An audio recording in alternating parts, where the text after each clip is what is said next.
I'm developing an American company. Okay, yeah, good. Well, whatever you do, don't walk any. Fries, you mean? No, freedom fries.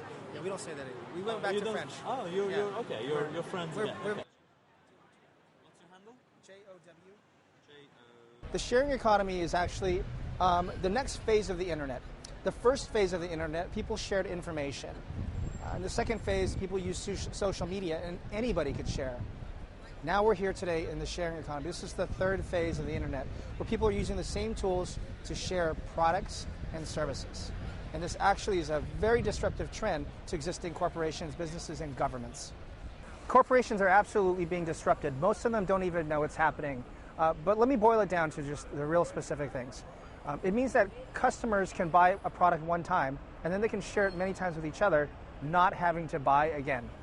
Let's put some data behind this.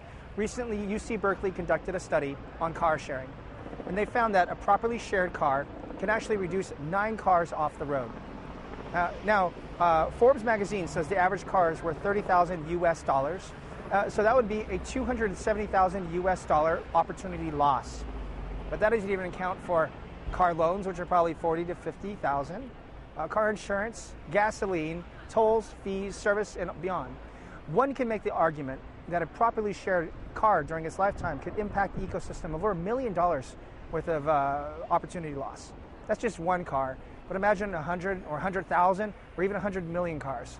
This is absolutely a disruptive trend.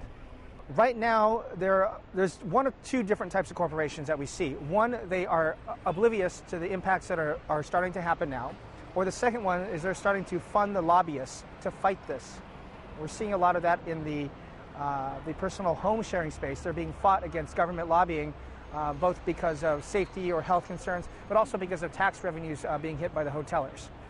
We also see that taxis are starting to fight back, traditional taxi companies, against the car sharing services.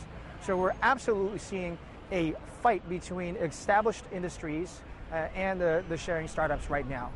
This can be stopped if you can stop the internet. And all of our recent history around what's happening around the world is that governments are being impacted by the internet, which empower people to connect and to raise awareness and even to coordinate to assemble forces. So this can be stopped if you can stop the internet. Now, if you like society the way it is and you think there's an economic benefit of the internet, it means companies must adopt these same technologies. In fact, this is nothing new. We've seen this before. The internet was established and people were creating their own websites. Corporations, in return, created their own sites. People use social media, but then corporations are now using social media. So now customers are sharing products and services. It means that corporations must now share products and services and enable that. I'll give you at least 2 examples. You could read a research report to find out all of the details that we found out.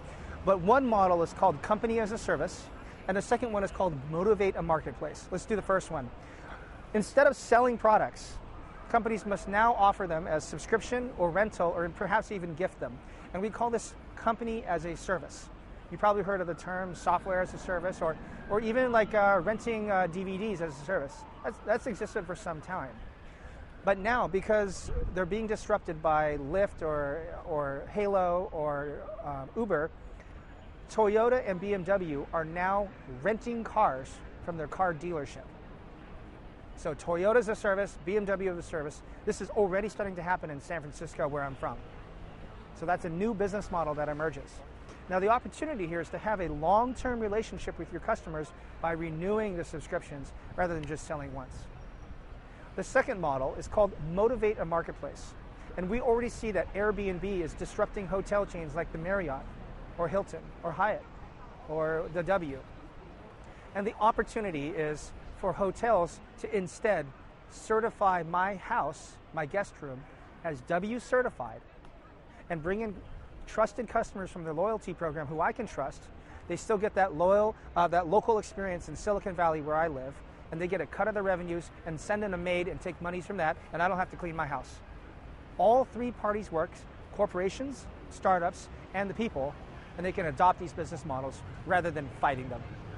So this seems counterintuitive, but last month I visited Denmark, and I got to learn about King Frederick VII. And this is an amazing story. He saw that the revolutions were coming his way, and all across Europe, monarchs were losing their heads. So instead, he collaborated with the people, and he reformed the Constitution and gave the people what he wanted, but he stayed in the palace. He collaborated with the revolution.